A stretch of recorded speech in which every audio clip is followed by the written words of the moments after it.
শেষের শুরুর অপেক্ষায় বাংলাদেশ। একটা জয় পারে শ্রীলঙ্কা সিরিজের সকল অপূর্ণতাকে ঘোচাতে, আর টেস্ট ওয়ানডে সিরিজ হাতছাড়া হবার পর এই টি-20 সিরিজটাই দিতে পারে পাকিস্তানের বিপক্ষে মাঠে নামার আগের আত্মবিশ্বাসটাও। দীর্ঘ এক সফর ঘুরে আবারও সে চেনা কলম্বোতে লিটন দাসের দল, যেখানে এসেছিল ওয়ানডে সিরিজের একমাত্র জয়টা। ক্যান্ডি ডাম্বুলা ঘুরে টি-20 সিরিজে এখন 1-1 সমতা। তাই এটি শুধু একটি ম্যাচ নয়, একটি ট্রফি হাতে দেশমুখ হবার শেষ সুযোগও।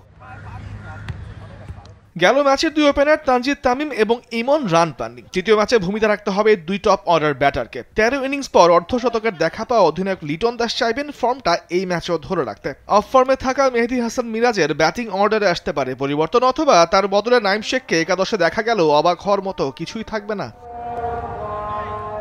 গেল ম্যাচেও রিশাদ বরাবরের মতোই মুগ্ধতা ছড়িয়েছেন। তার সাথে শরীফুল আর সাইফুদ্দিনও তাদের গেল ম্যাচের প্রত্যাবর্তনটা করে রেখেছেন স্মরণীয় জোড়া উইকেট নিয়ে। আর মুস্তাফিজ কেন ক্রিকেটের সংক্ষিপ্ত ফরম্যাটের বিশ্বসেরা, সেটা তার ম্যাচ শেষের ইকোনমিতেই পরিষ্কার। জয়ের সুবাতাস বইতে শুরু করুক গোটা দলে, যেটা শুরু হয়েছে আবারও গেল ম্যাচ থেকে। প্রত্যাশা প্রার্থনা দুটোই টাইগারদের জন্য থাকবে তাদের ভক্তদের।